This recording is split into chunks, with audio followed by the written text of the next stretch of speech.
Hello and welcome to another edition of Shift Happens with myself, Matt Archer-Davis. I am the founder and managing director of digital marketing agency The Bright Click. And hello from me, Sanjiv Dodia. I'm a business growth specialist working with scale-up SMEs. And Sanjiv, a great topic today in terms of the scale-up journey, all about team and structure. So basically, there's a point in most businesses where the team isn't the problem, as you might think it might be, but in some cases it can be. Now, as businesses grow, you might have great people in your team, but as you scale, you might not have those right people necessarily in the right seats. Am I right in saying that? Yeah, right people, right seats. See, you hear that phrase a lot. Jim Collins said it in Good to Great and Built to Last. So what happens is, you're growing, and you've got good people, but things feel harder than they should. And that's usually not necessarily just a people issue. It's a structure issue. And I'll explain that. Most founders will think I need better people, but my starting point would be you need clearer roles and clearer structure. So we can talk about what that means. Well, roles can easily become blurred, right? That's the thing. It's like as businesses scale and grow, and some people might say, I can take that on, or I can do that. And in smaller businesses, the owner's wearing lots of hats, but also members of the team can be wearing lots of hats as well, right? But as you're looking to scale and you're looking to grow, that structure essentially becomes ever more important, right? Yeah, exactly right, Matt. It's not necessarily just a talent problem, but it's a alignment problem. So let me maybe illustrate that with an example. So Yeah. I've been working with a firm of lawyers who've grown really well, but they've got to a point where the financial management in the business is not where it needs to be. And they've got somebody who's head of finance function, but that person has also got other responsibilities for HR and admin and operations and so on. And the CEO owner has also had a role in the finance function. What's missing, what came out of some coaching sessions, what's missing is who's actually responsible for improving the reporting, the dashboarding, the finance function, and so on. And it wasn't clear, and it was showing up with a lack of consistency around that function and a lack of accountability and so on, which means that they weren't optimizing what's going. It wasn't clear to the rest of the business, the heads of department. And when we kind of got into the looking at the root issue, it was structure first and foremost, because actually what was missing was somebody who was operating at a sufficient level of detail as a finance manager stroke financial controller. Everyone thought the head of the function was doing it, but she wasn't doing it. The MD was the CEO was trying to get involved with helping it along, but he didn't have enough focus and necessarily experience or even the commitment to sorting out. So it was just falling through the gaps. And so the first thing was actually let's define what the role is, what good looks like. So design the seat first, then let's talk about who should sit in that seat. Does that make sense? It makes total sense, and it goes in line, doesn't it, with previous topics we've discussed here on the podcast. Sorry, in terms of designing your business in the way that it needs to work best for you, and generally as you grow a business from scratch, like you take paths that you're maybe not expecting to take or that you didn't even intend to take, and your business ends up in a different place than perhaps it was at the beginning and as it was throughout the journey. When you come to make the decision to scale up, or as you take that next step, that's where it's really important that you're designing the business to work for you, and that includes having a structure within that business where the right people are sitting in the right seat. So it makes total sense. And I guess when you look at the consequences of not doing that, there's lots of things that can then go wrong, right? Yeah. How it shows up is a high performer might be struggling in the role. So in this case, there was a very committed long-term senior member of the business. They're great, but there's a but. Wearing too many hats, the owner's still acting as a glue between functions. So there's gaps, there's disconnects, there's inefficiencies. That's how it shows up. And you can see these patterns again and again in in the scale up journey. In that instance, that particular client, actually what we identified was they had a experienced bookkeeper in the team who was ready to step into the role, step into that gap.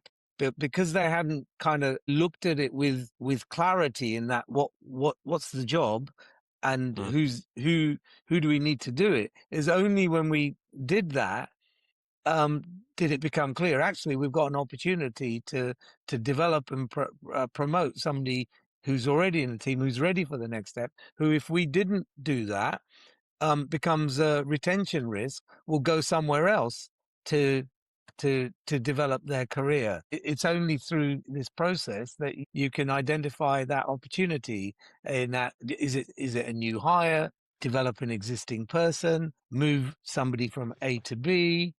That's how you can crystallize exactly what to do. I guess that can work on the flip side as well, because you might have somebody who's, who's doing a role, like you say, a high performer who's trying to do other things, if you like, but it's not working efficiently because that's not where their strength is. And you might end up with a high performer who becomes disengaged as well, right? So you've got the idea that you've got someone who's not in the right seat who could be doing this job but isn't doing it. And then you've got the person who is doing the job but not doing it properly, perhaps gets disengaged, or perhaps starts to feel a little bit unappreciated as well, right? So interesting. Exactly right, Matt.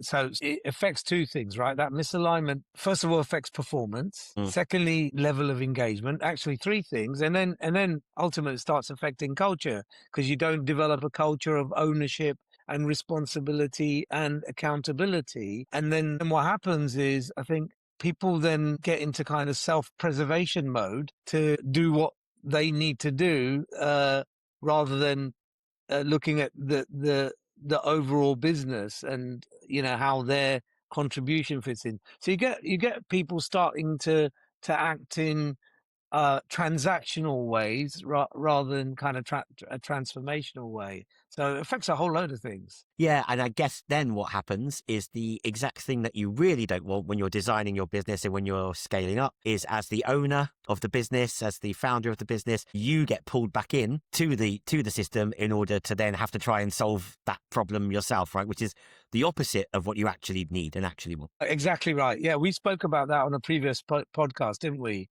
Yeah. That the owner steps back in, being pulled into being the operator in plugging the gaps and being the glue, and getting kind of bogged down in the day-to-day operational firefighting and problem solving, which is exactly what we saw in that case study. Because they're doing it in a kind of ad hoc and inconsistent way, it doesn't structurally or systemically address the issue. So the owner's got to move from being the operator. The shift is operator to designer, and then look at every business is a collection of business processes, which are then organized in functions. For example, in finance, you have invoicing, purchasing, payroll, bank, treasury, etc. So you've got a set of processes. And what you'll find is, if you do the kind of look at who's responsible for what, to start, it's a bit of a spaghetti wire, and then it evolves over time. So they're getting sucked in at levels below their true value per hour, but they're not solving the structural problems. So I think we've got to start with, look at all the functions: marketing, sales, service, delivery, finance, HR, systems, and so on, and start mapping out who exactly is responsible for those, not just the functions, but the processes, the major processes underneath today.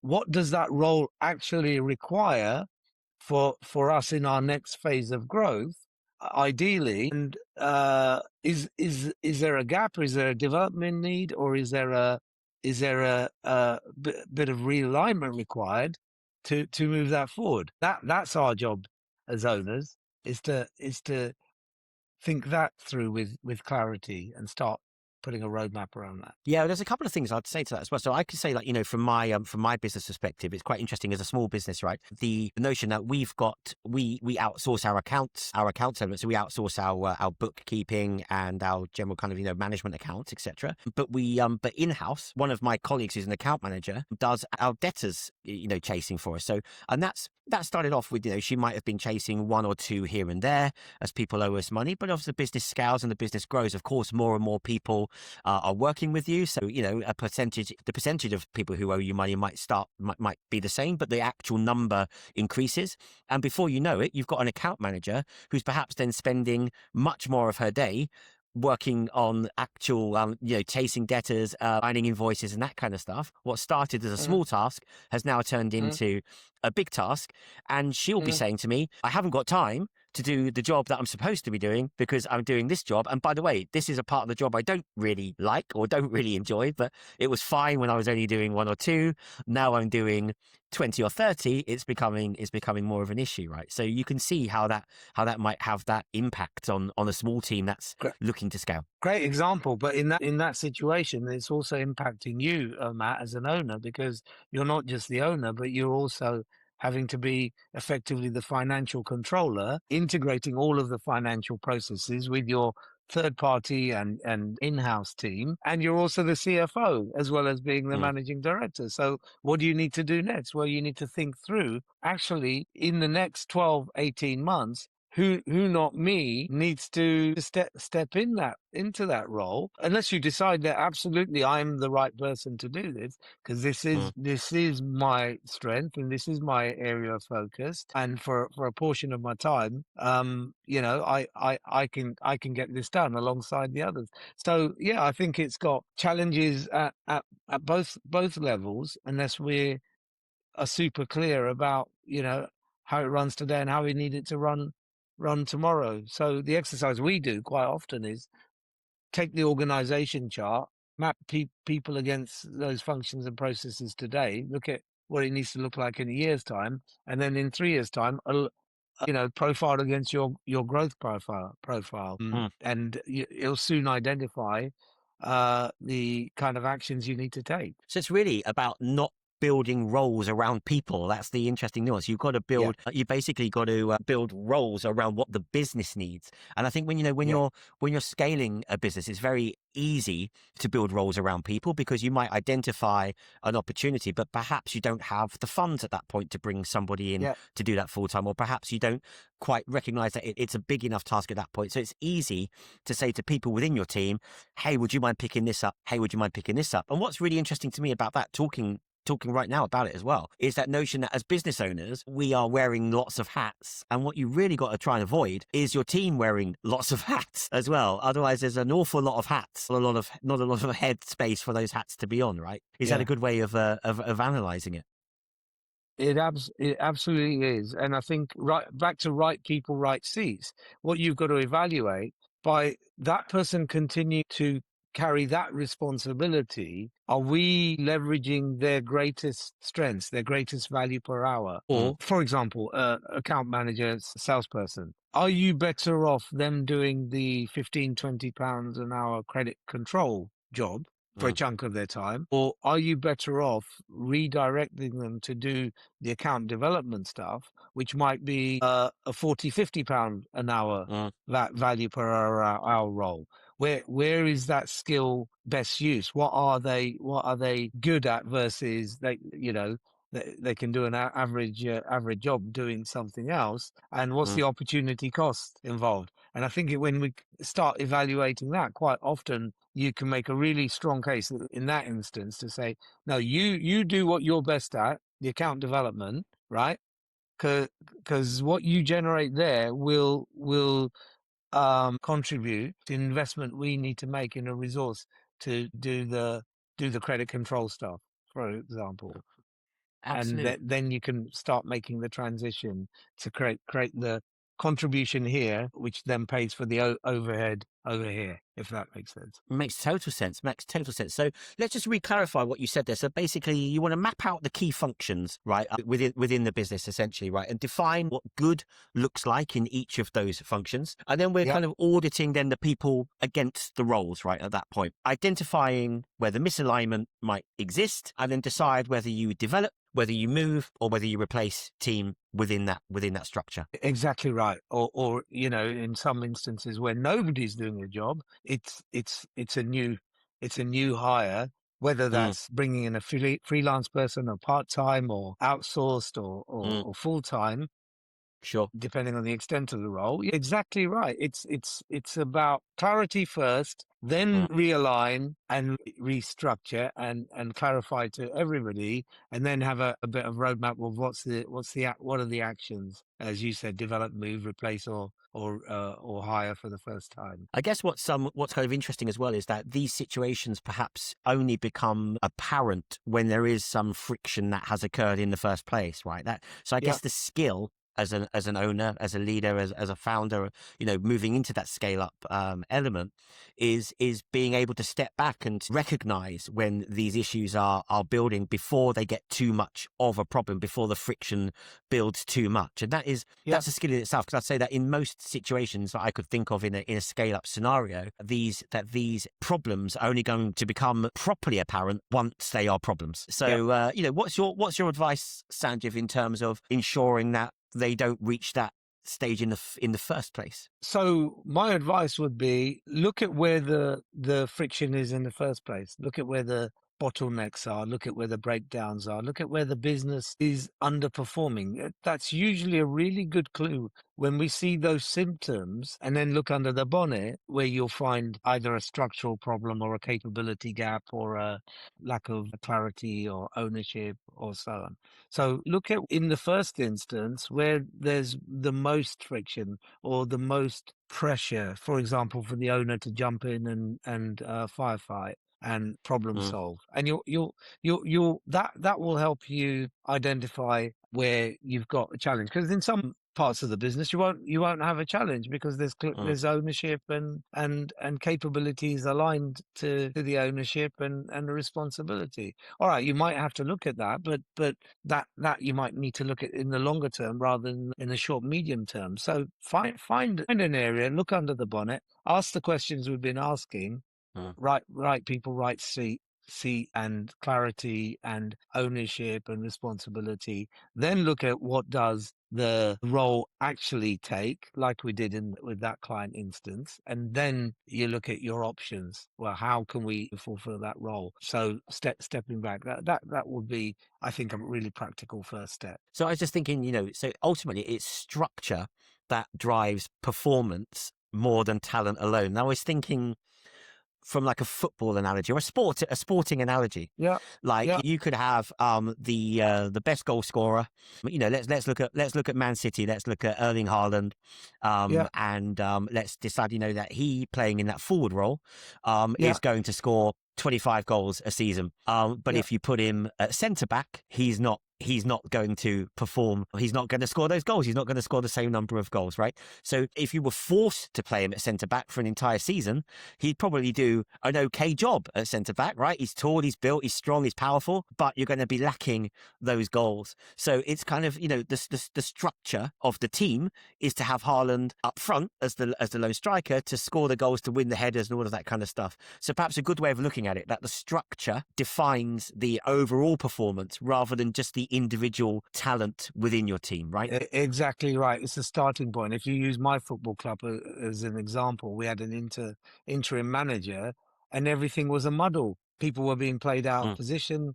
Nobody knew what mm, the system really was. It mm, chopped and changed. And result, 5 games, 0 points in the relegation drop zone. That's what happens mm. with businesses that don't start with the basic structural framework in the first place, because nobody's got a clue who's doing what. In Yeah, that example, that's yeah. not a recipe for success. It's definitely not a recipe for business success. See, the point is, using your football analogy, once you've got people allocated to the role that they know, so a defender playing in defense and midfielders and so on, then you can start talking to them about how they integrate, how they hand Mm, off to one another. And then you can look at the individual player in the individual position, say, how can we get the best out of them? What do we yeah. need to do to develop them? If you don't have the structure and the system in the first place, and everybody's all over the place, you can't progress the other things, right? Yeah, and we've seen that so many times as well. To wrap up this football analogy, in players playing in the wrong positions, and then the manager has a genius idea. Let's play them here, or let's do this, or let's move them this route, and suddenly the player is on fire, right? And performing out of their skin, where they've basically been perhaps playing in a role that doesn't suit them. Or we see this in international football sometimes, where, Yep. the England manager I could think of years back trying to play four midfielders because they're all the best midfielders in the league, Exactly right. but they Yeah, don't all play well together in one system. That doesn't yeah. suit four of the most talented midfielders, right? So, I'm thinking back at the Scholes, Gerrard, Lampard days, for example, like, where Exactly right. square pegs and round holes. Exactly that, right? Yep.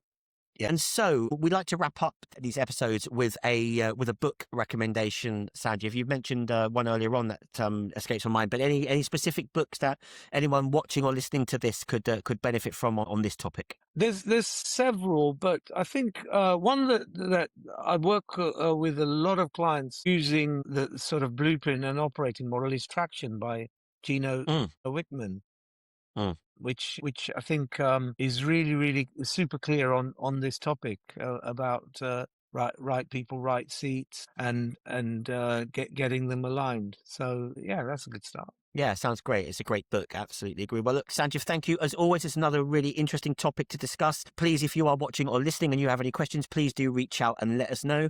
Otherwise, we'll look forward to seeing you on the next episode of Shift Happens. Thanks, as always, for joining us today.